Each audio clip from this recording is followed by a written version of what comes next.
कार्यकर्ता चाहता है कि पार्टी में मेरे को ऊंचे से ऊंचा, हम पार्टी को सम्मान तक पहुंचाएंगे तो तभी हम लोगों का सम्मान है। ये नहीं कि लोग पद लेते हैं और लेकर घर बैठ जाते हैं और उसको भुनाने का काम करता है। हम लोग समाजवादी लोग हैं और अपनी बातें जनता तक पार्टी की बातों को पहुंचाना वो हमारा फर्ज है। और अपनी समाज में लेके देखो, मीडिया आज के टाइम में, अपनी समाज में लेके देखो, मीडिया आज के टाइम में मेरे हिसाब से हिंदुस्तान के अंदर आज के टाइम में जो प्रधानमंत्री लिया गया है वो एक है। और एड वाला प्रधानमंत्री देश ने देखा है, तो आज वो देश ने देखा है तो आज वही करना है कि हम लोगों को मजबूरी है सोशल मीडिया और न्यूज पे एक्टिव होने के लिए बहुत जरूरी है कि जितना पार्टी जितने लोगों को आगे बढ़े उतना बेहतर होगा। क्योंकि मजबूरी होगी आज के टाइम में कि लोग जो होते हैं सोशल मीडिया देख के मुख्यमंत्री, प्रधानमंत्री, विधायक चुन रहा है। आज के टाइम में वो देख रहा है प्रधानमंत्री ने एक स्कीम चला दी है, मोदी जी ने, कहने लगा आप ऐड देखिए, जैसे आज टूथपेस्ट लेना, दाम तो कोई फर्क नहीं पड़ता मगर टूथपेस्ट कोई लेना है, ऐसे देश ने प्रधानमंत्री चुन लिया एक। क्योंकि देश ऐसा प्रधानमंत्री चुन लिया जो देश को मेरे हिसाब से 40 साल पहले अभी योगी जी ने कुछ अधिकारियों को साइकिल दी कि आप बदमाशों को साइकिल से पकड़ोगे। देखिए, क्या एक अपराधी बाइक लेकर आएगा और उसके पीछे साइकिल से वो पकड़ पाएगा? तो ये बहुत पुरानी इन लोगों की सोच है और सोच की राजनीति ये लोग कर रहे हैं। तो हम लोगों को जागरूक करना जनता को कि आप इस तरह के इन लोगों के बहकावे में नहीं आइए। सिर्फ लोग हिंदुत्व की बात कर और सत्ता में लेने का काम कर रहे। तो माननीय अखिलेश जी ने चुने चुने लोगों को इस तरह बोलने के लिए, जो बोलने वाफिक है, जो इनकी असलियत जानते हैं, उनको आगे लाने का काम किया अखिलेश जी ने। माननीय अखिलेश यादव जी बहुत एक सुलझे हुए और पढ़े लिखे मुख्यमंत्री है और सबसे ज्यादा शिक्षित थे मुख्यमंत्री जी हमारे यहाँ अभी तक जितने मुख्यमंत्री बने, सबसे ज्यादा शिक्षित। और जितनी विकास की गाथा उनके 5 साल में गाई गई है, मेरे हिसाब से 1947 से देश आजाद होने के बाद किसी ने इतना विकास नहीं किया। मगर जनता ने कुछ गलत फहमियों की वजह से, जिनको बगलाया गया और ये गया, उसकी वजह से मोदी जी को और योगी जी को एक चेहरा मानकर उनको वोट दी। भ्रष्टाचार, महिलाओं पर अत्याचार, उसके नाम पर बीजेपी सरकार में आई थी। आज भ्रष्टाचार चरम पर सीमा पर है कि ये मान के चलो कि अधिकारी भी महफूज नहीं, इनके लोग खुद एक अधिकारियों को, पुलिस को पीटने का काम कर रहे हैं। इससे बड़ी विडंबना और क्या हो गई? महिलाओं पे 20-20 महिलाएं जो आरोप लगा रही है, उनकी क्या कंडीशन है ये देखिए आप। 20 महिलाएं आरोप करने के बाद भी ये इस्तीफा नहीं लेते। जब मीडिया और समाजवादी और बहुत सारे संगठन मिलकर उस पर आरोप पत्र प्ररोप लगता है, मीडिया उसको हाईलाइट करती है, तब जाकर वो इस्तीफा लेते हैं। आज अकबर जी का बयान होता है कि जो कुछ भी हुआ रजामंदी से हुआ। देखिए, तो ये एक महिला विरोधी सरकार है। इनको जनता तक पहुंचाने के लिए जरूरी है कि हम लोगों को मीडिया के माध्यम से जनता को अवगत कराया जाए।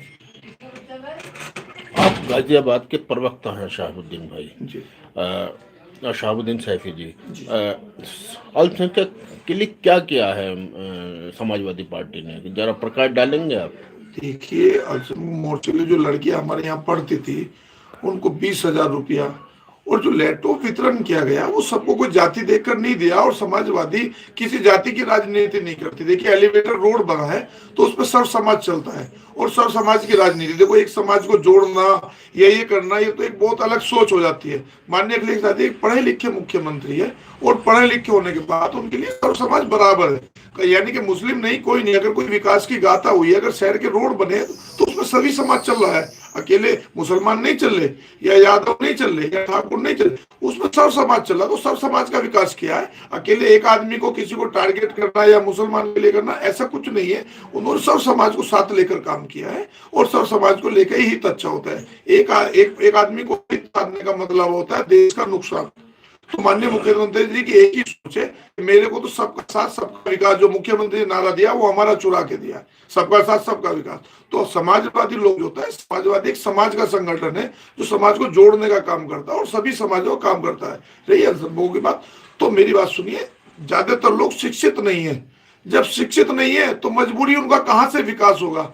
मैं तो सभी मुसलमान भाइयों से और सभी लोगों से हाथ जोड़कर विनती करूंगा कि ज्यादा से ज्यादा अपने बच्चों को चाहे 2 रोटी कम खाए मगर शिक्षा जरूर दिया। जब शिक्षा देगी तो आपका बहुत सारे संगठनों में, भागों में आपको अच्छा मुकाम मिलेगा। जब आप शिक्षित ही नहीं है मुसलमानों में तो क्या करेगा आदमी? किसी का विकास नहीं हो पाएगा, क्योंकि जब आप शिक्षित नहीं तो आपको कहाँ पे नौकरी पे रखा जाए, कहाँ पे आपको विकास जाए। अभी आप देख लीजिए, एक क्षेत्र को पकड़ के देखिए, अगर वहां पे आप जनगणना करने लगो तो मेरे हिसाब से 1% में मुस्लिम पढ़ा हुआ नहीं मिलेगा, तो उसको कहाँ पे हिस्सेदारी मिलेगी, कहाँ मिले, कुछ नहीं मिल पाएगा। वो शिक्षा की तरफ आज अम्बेडकर जी ने एक नारा दिया था कि एक रोटी कम खाएंगे, बच्चे जरूर पढ़ाएंगे, ठीक है। आज मुसलमान को उसकी जरूरत है। आप सच्चर कमेटी की रिपोर्ट देख लीजिए कि आज मुसलमानों की क्या हालत है। जाटा समाज से भी बहुत बुरी दुर्गति हालत है, मगर कोई मुसलमान इसको आगे बढ़ने, कोई बड़ा नेता इसको आगे उठाने के लिए तैयार नहीं कि आप शिक्षा पे ध्यान दीजिए। आप चाहते हो कि बिना शिक्षा के गरीबी दूर हो जाएगी, आपके ये सब दूर हो जाएगा, नहीं हो पाएगा।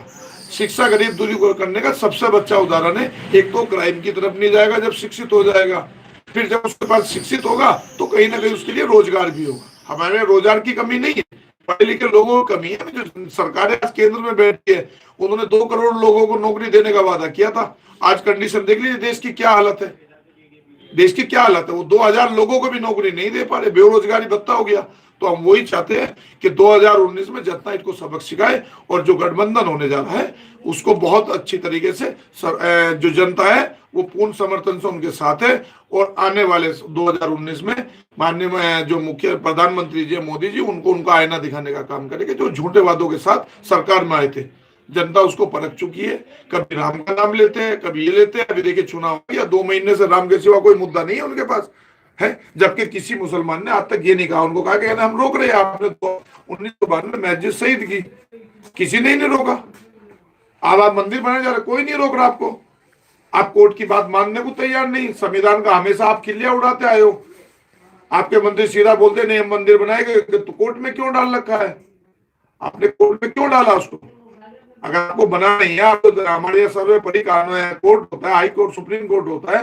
सुप्रीम कोर्ट में मुकदमा चल रहा है, जब आप उसको ही नहीं मान रहे हो, इस तरह का बयान दे रहे हो, तो कोर्ट की अवहेलना है। या तो आप कोर्ट की मानिए, नहीं तो मंदिर बनाइए। हम तो 20% लोग हैं या 20 से 25% लोग हैं, हम आपको रोकेंगे कहां से? ना हम रोक रहे, ना हमारी पार्टी रोक रही है आपको। आप कुछ भी कर सकते हो। आपको 20% लोगों को दबा के कुचलकर अगर एक काम करना है तो आप कीजिए, कौन रोकेगा आपको? संविधान तोड़ने की शुरू से आदत है। आप संविधान ही अब 46 गठ पार्टियों के साथ गठबंधन कर आप एक सरकार चला रहे हो, जिसमें से 5-4 पार्टियां ऐसी है तो हमारे देश के संविधान को नहीं मानती। और आप बात करते हैं हिंदुत्व की, बात करते हैं हिंदुस्तान की अखंडता की बात करते हैं। आप अखंडता तोड़ने का काम कर रही है पार्टी। हिंदुस्तान के 4 सिपाही है, हिंदू, मुस्लिम, सिख, ईसाई, आप उसको डिवाइड करने का रोल कर रहे हैं।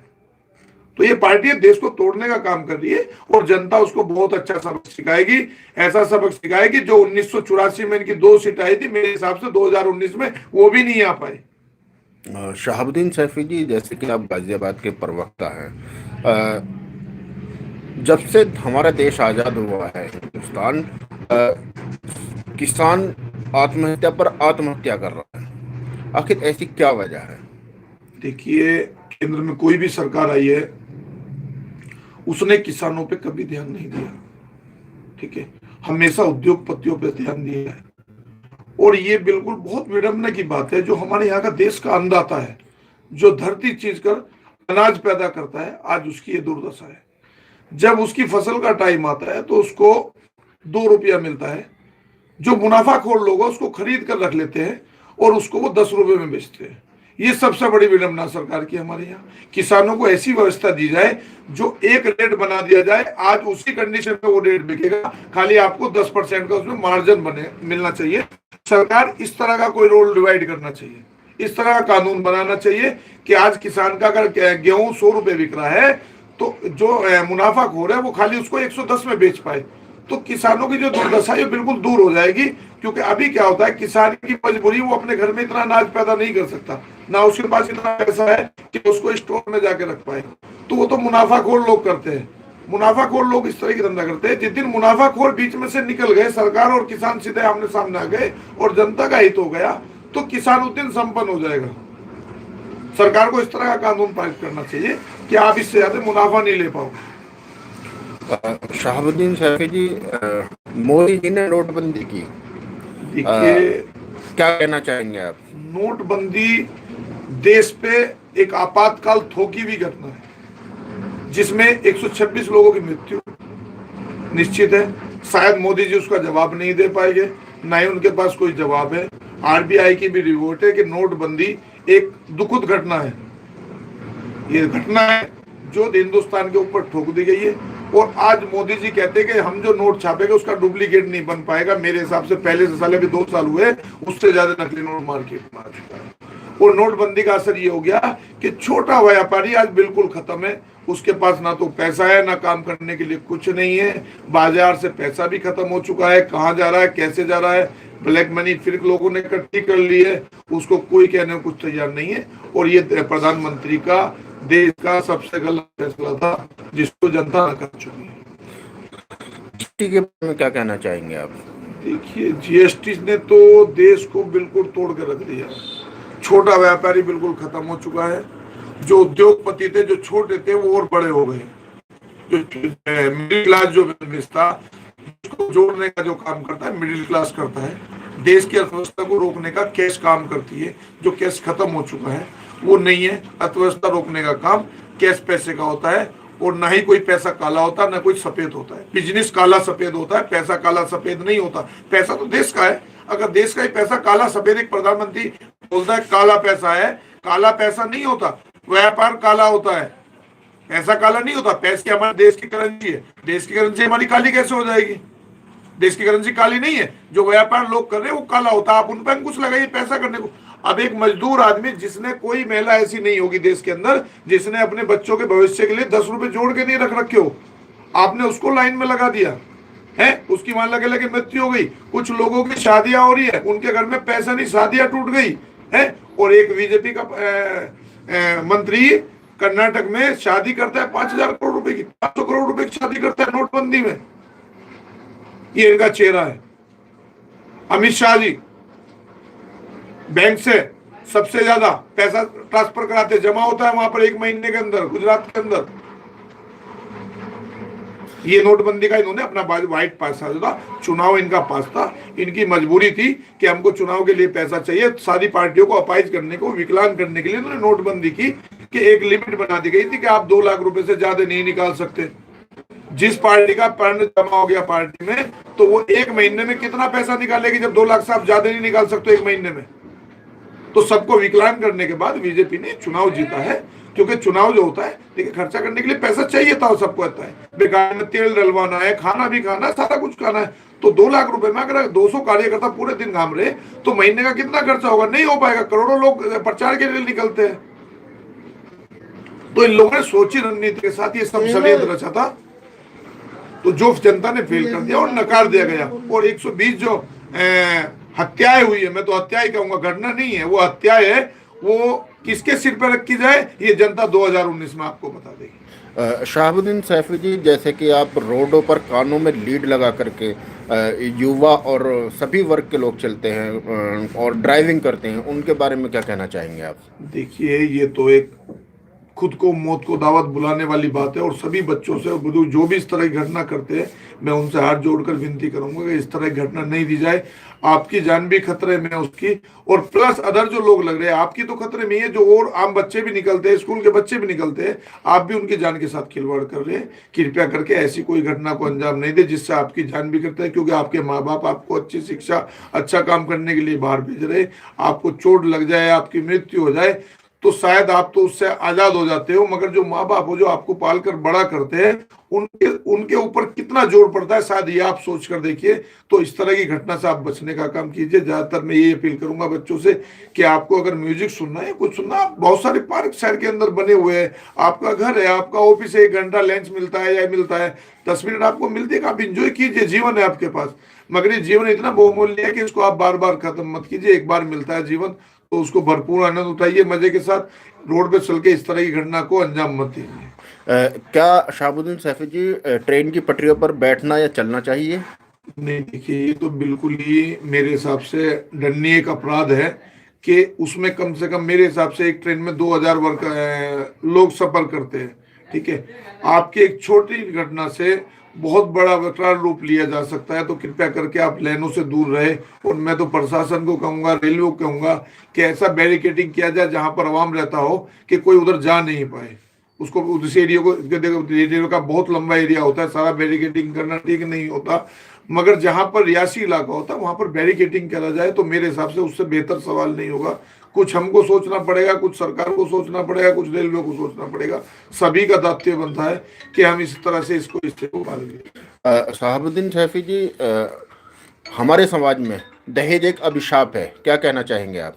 देखिए, माशाल्लाह दीन के बारे में काफी अच्छा जानता हूँ। हजूर सल्लल्लाहु अलैहि वसल्लम की बेटी का जब फातिमा का निकाह हुआ हजरत अली साहब से, तो वहां पर हमारे यहाँ एक, आप भी जानते हो कि आदमी को मेहर देना होता है। ठीक है, मेहर क्या होता है? जब बीवी फातिमा का निकाह हुआ गया तो हजूर के वालिद भी अली के वालिद वो थे और बीवी फातिमा के वालिद वही थे, तो अली का तो वहां कोई था ही नहीं। तो हजूर ने कहा कि अली, आप ये बताइए कि आपके पास कुछ है? अली बोले मेरे पास तो नहीं होता। बोला आपके पास एक जिरा होती थी? बोला हाँ। तो अली को तो ये पता था कि जिरा तो जिहाद के लिए होती है। बोले आप उसको गिरवी रख दीजिए। तो उमर साहब ने उनको गिरवी रख लिया और हदिया करके कुछ दिन बाद लौट लगा दिया। उससे जो पैसे आए उससे कुछ सामान खरीद कर अंदर कमरे में भिजवा दिया गया, जिसको इत्तेफाक से दहेज कह दिया गया। ठीक है, तो दहेज कोई मतलब नहीं है दहेज का। एक बाप बेटी पालकर आपको दे रहा है, उससे बड़ी दौलत और क्या देगा आपको दहेज का। ठीक है, आदमी को दहेज नहीं लेना चाहिए, ना ही बारात लेना चाहिए। बारात भी नहीं दिखाई गई कहीं पर। आपको अगर करना है तो आप वलीमा कीजिए, सुन्नत तरीके से जायज है। और वलीमा भी आप यार दोस्तों को नहीं बुलाइए, उन गरीबों को बुलाइए जिन गरीबों को खाना नहीं मिलता। आपके पास एक बकरी है, आप 4 मत काटिए, एक ही काटिए, मगर एक काट कर गरीबों को बुलाइए जिनको ये चीज मौसर नहीं होती, आप उनको खिलाइए। ये है दहेज। दहेज का कोई मतलब नहीं, ना ही कोई बारात है। अगर जिसका अरबी में कोई लफ्ज नहीं है उसका कोई मतलब नहीं होता। मैं सीधी सी बात जानता हूँ, अरबी में अगर उसका दूसरा मतलब है दहेज का तो मेरे को कहीं दिखा दीजिए। बारात का कहीं लफ्ज है, दिखा दीजिए। हाकि वलीमे का जिक्र दिया गया है तो वलीमे का दूसरा लफ्ज अरबी में है। भ्रूण हत्या के बारे में क्या कहना चाहेंगे शहाबुद्दीन सैफी जी? देखिए, भ्रूण हत्या तो ये जनार्दन एक नस्ल खत्म करने का बात है। और देखिए, मैं तो इतना जानता हूँ, जिस घर में बेटी नहीं है मैं तो उसको बोलता हूँ कि उससे बड़ा घर, उससे कमबख्त घर कोई नहीं होगा जिस घर में बेटी नहीं है। और बेटी तो एक ऐसी चीज होती है कि बेटियों के बिना तो जीवन ही नहीं है। जैसे पानी के बिना जीवन नहीं, वैसे बेटियों के बिना जीवन नहीं। मैं आज किसी से शादी करके लाया तो वो किसी की बेटी है। ठीक है, और उनकी बेटी नहीं होती तो शायद मेरे आज बच्चे नहीं होते, मेरे एक बेटी नहीं होती, मेरा एक बेटी है। शायद मेरे बेटे एक बेटी है, तो मैं शायद अगर सबसे ज्यादा प्यार करता हूँ तो अपनी बेटी से करता हूँ। शहाबुद्दीन सैफी जी कहते हैं कि बुजुर्ग जो बोलते हैं वो कड़वा बोलते हैं, कठोर बोलते हैं, लेकिन सत्य बोलते हैं, तो आप क्या कहना चाहेंगे? ये हमारे पूर्वज थे, उन लोगों ने बहुत अच्छी बातें कही है, बहुत अच्छे विचार है, आज भी लोग उनको आदर करते हैं। और बड़े जो बोलते थे, आज हम लोग जो पढ़ लिख कर बोलते हैं, कल बड़े हमारे पढ़े लिखे नहीं थे, मगर उनको दीन का, धर्म की इतनी जानकारी आती है कि वो सब एक दूसरों की आस्थाओं का ध्यान रखते थे। ठीक है, आज जो ताती उसके मन में एक जहर घोल दिया गया है कि उसको किसी के धर्म से या अपने धर्म से खाली उसकी जाति देखकर लोग सम्मान करते हैं। कल जो लोग सम्मान किया जाता था वो उसको धर्म देख के नहीं किया जाता, उसकी उम्र देख के सम्मान किया जाता था कि ये इतनी उम्र का हो गया, इसका सम्मान करना चाहिए। हम छोटे थे तो ये देखते थे कि हमारे गांव के चौधरी थे बीरबाल सिंह जी, ठीक है, हम कंचे खेल ले या कुछ खेल ले, हम देखकर खेत में दुबक जाते थे। क्यों? डर ये नहीं था कि वो हमको मारेंगे, डर ये था कि ये हमको शायद पीटना शुरू नहीं कर दे, क्योंकि उनका अधिकार था, क्योंकि हम उनको अंकल कहते थे। आज अगर हमारा सगा चाचा भी वहां से गुजरता है तो हम कहते हैं कि अल्लाह का निकल जाने दे, कोई फर्क नहीं पड़ता यार, चाचा ही तो है। तो ये रिश्तों की मर्यादा खत्म हो चुकी। जो हमारे बुजुर्ग थे वो एक दूसरों का सम्मान करते थे, प्यार करते थे, बिरादरी का, जात का कोई मतलब नहीं था। आज के टाइम में देश की जो अर्थव्यवस्था है, जो कानून है और जो सरकारें हमारे यहाँ आ रही है, वो जात के नाम पर राजनीति कर रहे हैं। और बड़ों का आदर तो खो ही दिया इन लोगों ने, क्योंकि वो ऊंची ऊंची कुर्सियों पर बैठ गए, ऊंचे ऊंचे उस पर बैठ गए, तो आज उनका जो सम्मान बड़ों का खत्म कर चुके हैं लोग। क्योंकि अभी देख लीजिए आप, बीजेपी को, मैं फिर राजनीति हूँ, राजनीति, जब राजनीतिक आदमी होता है तो राजनीति की बात पर जाता है। मैं राजनीतिक आदमी हूँ। देखिए अटल बिहारी वाजपेयी जी को देख लीजिए, 10 साल पोस्टरों से गैप कर दिया, तो कहाँ सम्मान रह गया उनका। आडवाणी जी को एक तरफ डाल रखा है, मुरली मनोहर जोशी को एक तरफ डाल रखा है। ये कंडीशन है देश की। तो जब जो सत्ता में पार्टियां बैठी है, जिनके ऊपर देश चल रहा है, जहां पर देश चलता है, उन्हीं लोगों को लेकर एक जो कंडीशन है उसी को खत्म कर रखा है। ये देखिए, तो बच्चों को क्या करना चाहिए? कहने लगा जिस लोगों ने पार्टी खड़ी करी उन्हीं का सम्मान नहीं दे रहे, तो आज दूसरे को सम्मान कहां से मिलेगा? तो ये सब लोग जो राजनीति की पार्टी है, जो इस तरह की राजनीति की पार्टी है, गलत छवि लोगों देश के अंदर मुहैया कराती है, तो इस तरह की जो पार्टियां है ये बिल्कुल गलत है। और इससे देश के बच्चा जो है बिल्कुल सम्मान की तरफ नहीं जा रहा, बुजुर्गों के लिए सम्मान तोड़ने का काम कर रहा है। तो ऐसी पार्टियों को बिल्कुल देश से बाहर कर देना चाहिए। जो 1984 से पहले इनके साथ होता आया, मेरे साथ 2019 में जनता कोई भी इनके साथ कर जाएगी। मेरे लिए तो इससे बड़ी बात नहीं होगी। शहाबुद्दीन सैफी जी, पेरेंट टीचर मीटिंग के बारे में कुछ कहना चाहेंगे? देखिए, पेरेंट टीचर की मीटिंग है एक, देखिए गुरु जो होता है वो अपने बच्चों को अच्छी शिक्षा देने का काम करता है, और बिना गुरु के ज्ञान नहीं मिलता।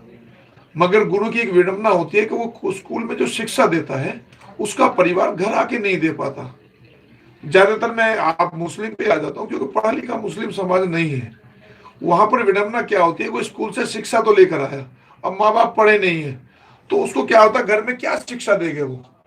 वहां पर शिक्षा की विडंबना सबसे बड़ी ये है कि सबसे पहले मैं तो कहूंगा कि आदमी अगर कहीं शादी करे तो बीवी को एक पढ़ी लिखी शिक्षित लाए अपने बच्चों के लिए, कि जिससे वो घर में अपनी शिक्षा दे सके बच्चों को। क्योंकि अगर आप स्कूल से शिक्षा लेकर आए तो एक जो घर की बीवी है, घर की मालिक होती है, आदमी घर के अंदर नहीं रहता, वो तो सुबह जाता है शाम को आता है, कभी 2 दिन में भी आता है, 3 दिन में भी आता है, ठीक है ना। तो उसके बाद उसको एक ऐसा परिवार हो जाए शिक्षित हो। तो पेरेंट विजिट जो की जाती है वो इसीलिए की जाती है कि आप अपने बच्चों को घर पे भी शिक्षा दीजिए, जो हम जाके देते होमवर्क होता है। अब माँ बाप पढ़े नहीं है, उनने होमवर्क किया नहीं किया तो अनपढ़ आदमी को क्या पता। तो यहाँ पे इसलिए समझाया जाता है कि आप इसका होमवर्क डेली देखिए। आप अगर शिक्षा नहीं आती, आप अपने बच्चों से पढ़िए। जो माँ बाप नहीं पढ़े हुए तो बच्चों को पढ़ा रहे, तो ये देखिए उम्र, शिक्षा लेने का कोई उम्र की कोई सीमा नहीं है। आप किसी उम्र में भी शिक्षा ले सकते हो, आप अपने बच्चों से शिक्षा ले सकते हो। जब अपने बच्चों को शिक्षा दिवा सकते हो तो आपको उससे लेने से कोई शर्म नहीं है, हर्ज नहीं होना चाहिए, आपको डरना नहीं चाहिए। अगर आप शिक्षित हो, कल को आपको पढ़ा रहा है तो उसमें कोई कमी है तो आप उसको बता सकते हो कि बेटा यहाँ पर आप कमी है। तो पेरेंट मीटिंग ली जाती है। मैं मानता हूँ कि एक गुरुओं की बहुत अच्छी ये शुरुआत है, और पहले से होती है। हम लोग पढ़ते थे, उस टाइम इतना नहीं होता था, क्योंकि उस टाइम इतनी शिक्षा पे ध्यान भी नहीं था, सरकारी स्कूल हुआ करते थे, तो वो तो अपना पढ़ाते थे, जो बच्चा पढ़ के आगे निकल गया। मगर आज के टाइम में जो गुरु है बहुत अच्छी शिक्षाएं दे रहे हैं। माँ बापों को बुलाकर बताते थे आपके बच्चे ये नहीं कर रहे, ये नहीं कर रहे, होमवर्क करके नहीं करके या दंगा करते, तो उसकी जो दिनचर्या है वो माँ बापों को पता चल जाती है। ये बहुत अच्छा और सराहनीय काम है। शहाबुद्दीन सैफी जी, क्या बच्चों के साथ दोस्ताना व्यवहार रखना चाहिए या सख्त व्यवहार? नहीं, बिल्कुल रखना चाहिए। दोस्ताना व्यवहार से पता आपका क्या होगा कि आपको वो अच्छी बुरी घटनाओं से वाकिफ कराते रहेंगे। जब आप उनको डरा के रखोगे तो उनके मन में एक डर होगा, यार हम गलती करिए, कहीं पापा को हम बताए तो वो मारेंगे हमको। जब वो गलती करके आए तो आप उसको मारिए नहीं, उसको प्यार से समझाइए कि बेटा ये काम आप गलत कर आए हो, ये समाज के हित में नहीं है, ये समाज के हिसाब से चलना है आपको, ठीक है। तो अगली बार वो एक तो डरेगा नहीं, फिर उस काम करने से बचेगा। यार मेरे वालिद ने मुझको ये समझाया था कि इस तरह का काम नहीं करना चाहिए, जो समाज के लिए अच्छा संदेश जाएगा। और अच्छे बच्चे हम पैदा कर पाएंगे, अच्छी औलादे पैदा पाएंगे, वो अच्छे पिता बन पाएंगे, अच्छे भाई बन पाएंगे, अच्छी बहनों को अच्छे भैया बन पाएंगे, अच्छा फादर बन पाएंगे।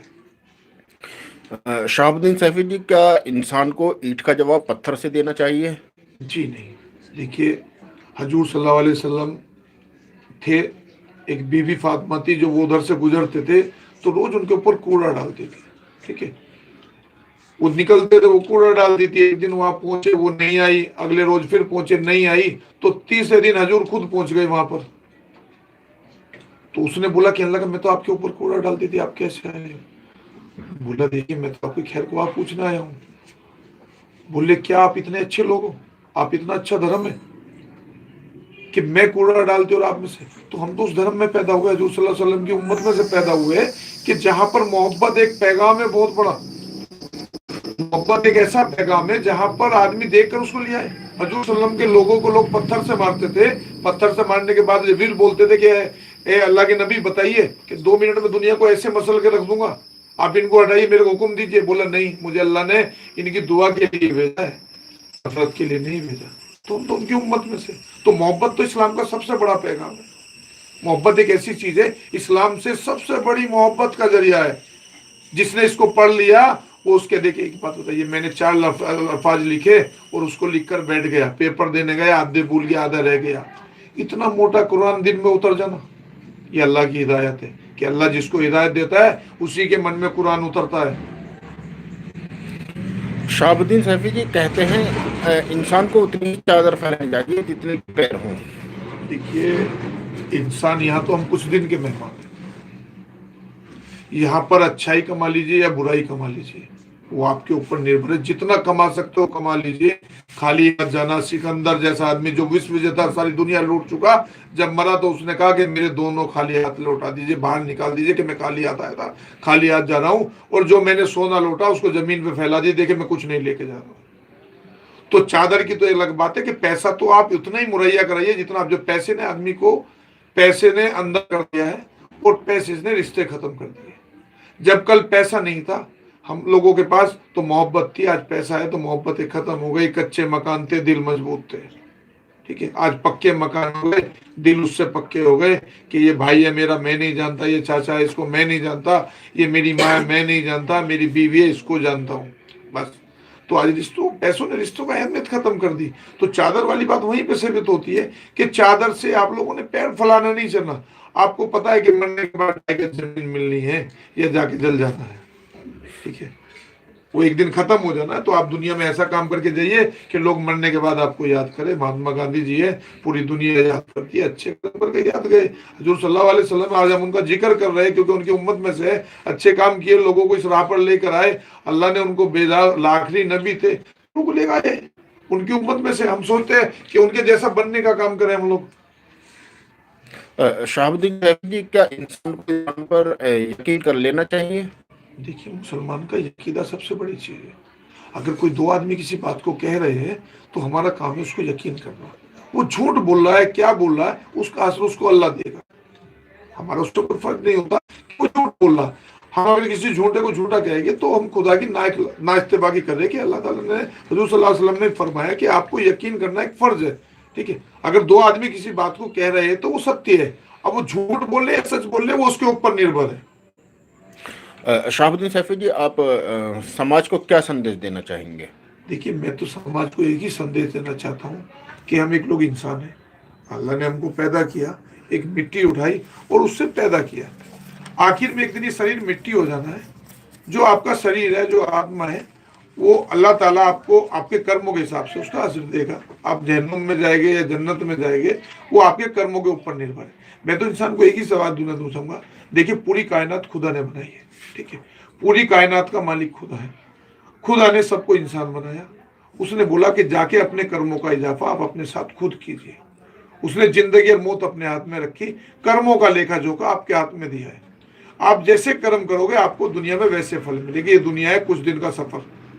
यहाँ पर कुछ समय के लिए हम लोग आए, एक मेहमानदारी के निवाज में अल्लाह ने बोला कि जाके आप अल्लाह कीजिए और मेरी उम्मत को फैलाने का काम कीजिए।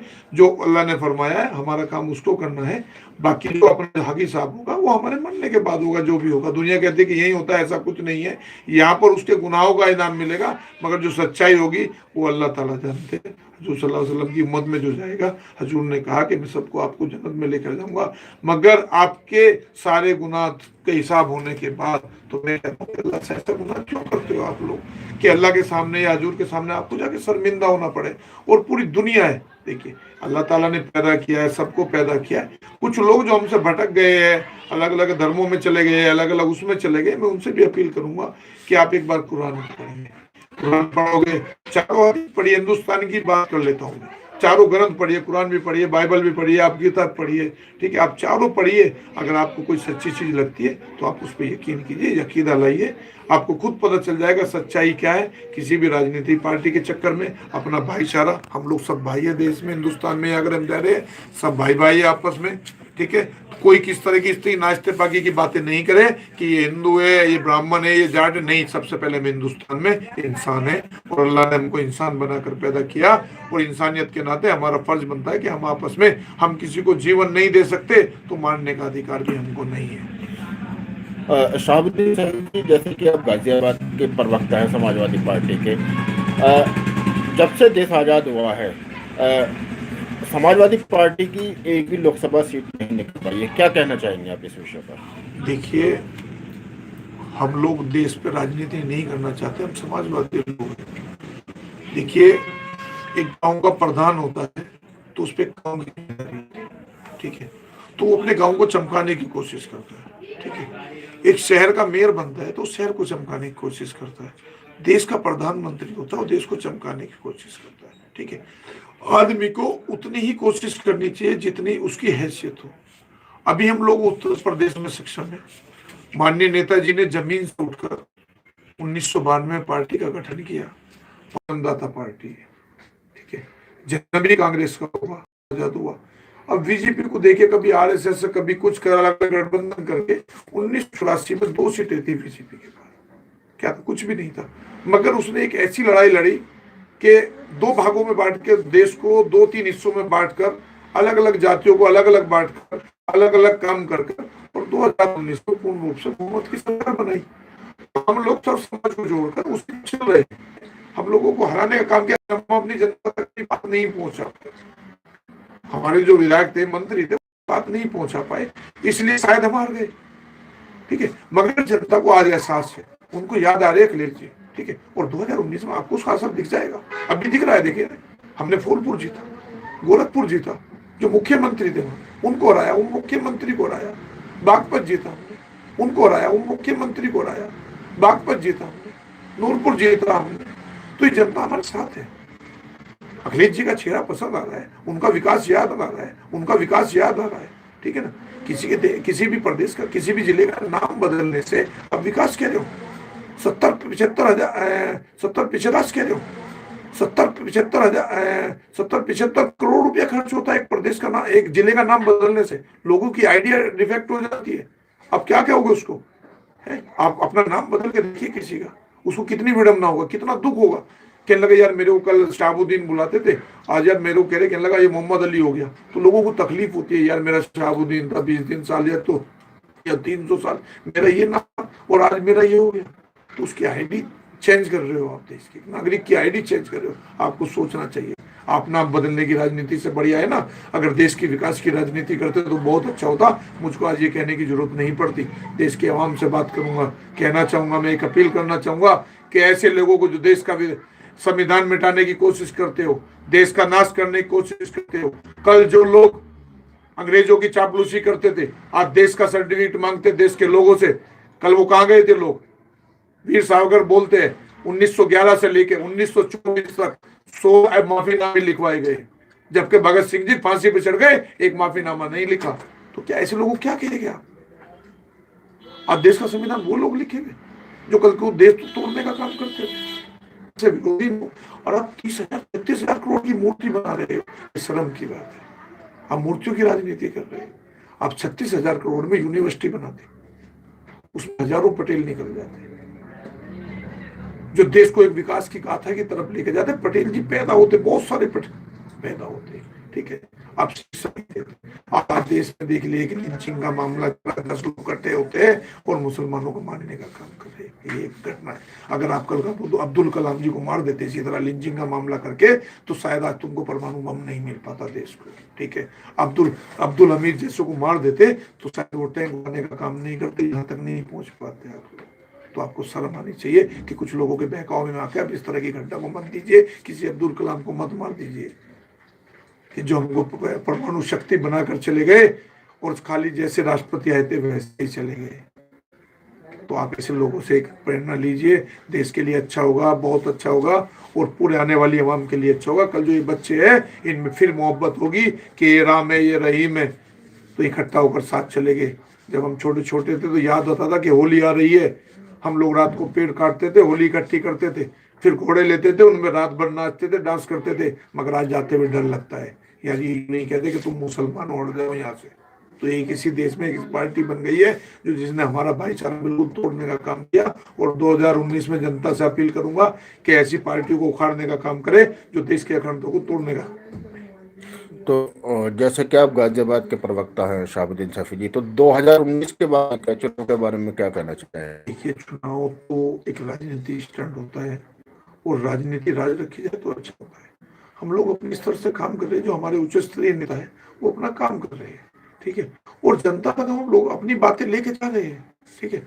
हमारे पास इतना पैसा तो नहीं है, उद्योगपति नहीं है हमारे पास कि हम मीडिया को उसको खरीद कर सारी न्यूजों पे अपनी ही बहस कराते रहे और एक मुद्दा लेकर बैठ गए। तो हम नहीं है, हम तो सिर्फ गरीब पार्टी है हमारी, ठीक है। नेताजी हमारे गरीब थे, जमीन से उठकर आए। एक किसान है, सब लोग जानता, पूरा हिंदुस्तान जानता है। तो हम कोई राजनीति कर रहे कि अपनी बात जनता तक पहुंचाने की कोशिश करते हैं कि जनता हमारी बात समझे। क्यों? क्योंकि जब हम पैसा नहीं खर्च करेंगे, एक व्यापार है, देखिए राजनीति इन्होंने एक व्यापार बना दिया। जब हजारों करोड़ ये लोगों से लेकर, जो उद्योगपति है उनसे लेकर पैसा खर्च करते हैं, तो उनको फायदा पहुंचाने का भी ये लोग काम करेंगे। उसके लिए पिसेगा कौन? आवाम को ही पिसना पड़ेगा। आज पेट्रोल की हालत देखिए क्या हो गई है। जो कल कहते हैं कि हम 30 रुपए देंगे, एक आंख मीच कर बोलता था, कहने लगा आपको 30 वाली सरकार चाहिए या 80 वाली सरकार चाहिए, आज वो दिखाई नहीं देते, अपना उद्योग बहुत फैला लिया। तो हमको इस तरह की सरकार नहीं चाहिए, जनता को नहीं चाहिए। देखिए, जनता ने उनको नकार दिया, नकारने का उदाहरण है बहुत बड़ा। आज देखिए, प्रधानमंत्री जी को नकार दिया जनता ने, तो 5 राज्यों में चुनाव, प्रधानमंत्री दिखाई नहीं दे रहे। बताइए, कहीं हो तो प्रधानमंत्री कहीं ऐड हो तो बताइए हमको। उनको योगी जी को भेजना पड़ रहा है वहां पर हिंदुत्व का चेहरा बनाकर कि हिंदू मुस्लिम चुनाव हो जाए। नहीं होगा, जनता समझ गई। राजस्थान देख लीजिए आप, चुनाव आ रहे हैं, पास में है, आप देख लीजिए, सर्वे आ चुका है, देख लीजिए। मध्य प्रदेश देख लीजिए, छत्तीसगढ़ देख लीजिए, क्या हालत होने जा रहा है। तो जनता सबक से जनता काट के हंडिया बर्बाद नहीं छड़ती। जो उन्होंने किया है उसका खामियाजा भुगतना पड़ेगा। और देश का जो नुकसान किया है 4.5 साल में, शायद उसे जनता जल्दी उगाड़ नहीं पाएगी। जो बेरोजगारी बढ़ी है, जो नुकसान हुआ है देश का, जो 162 हत्याएं हुई है, ठीक है ना, उसका खामियाजा तो इनको भुगतना पड़ेगा। जिनके बेचारों के शादी रुक गई, जिनके घरों में नोटबंदी के जरिए, ठीक है ना। तो आप देखिए क्या होगा। कल जिन चीजों का विरोध करते थे कि आधार कार्ड नहीं होगा, FDI नहीं होगा, सब हो गया। एक ही जबान से आदमी खाता है, उसी से फिर पलट जाता है। तो ये नहीं होना चाहिए राजनीति में। देखिए, राजनीति का अपना अपना वजूद होता है, राजनीति का अपना वजूद होता है, ठीक है ना। जैसे आज फिल्मों में लिखा होता है ना कि ये पात्र को काटना है, ठीक है। तो बीजेपी का सीधा वही है कि जितनी बातें हमने लिखी वो सब काटने का, उस पर यकीन नहीं किया जाए। मोदी को भाषण दे देना चाहिए तो वहाँ पोस्टर के लिख देना चाहिए। तो कैसा महसूस करते हो? प्रवक्ता है दोस्तों, इसी के साथ वार्तालाप ख़त्म करते हुए, अगर आपको चैनल पसंद आए तो दोस्तों लाइक कीजिए, सब्सक्राइब कीजिए। जय हिंद, जय भारत।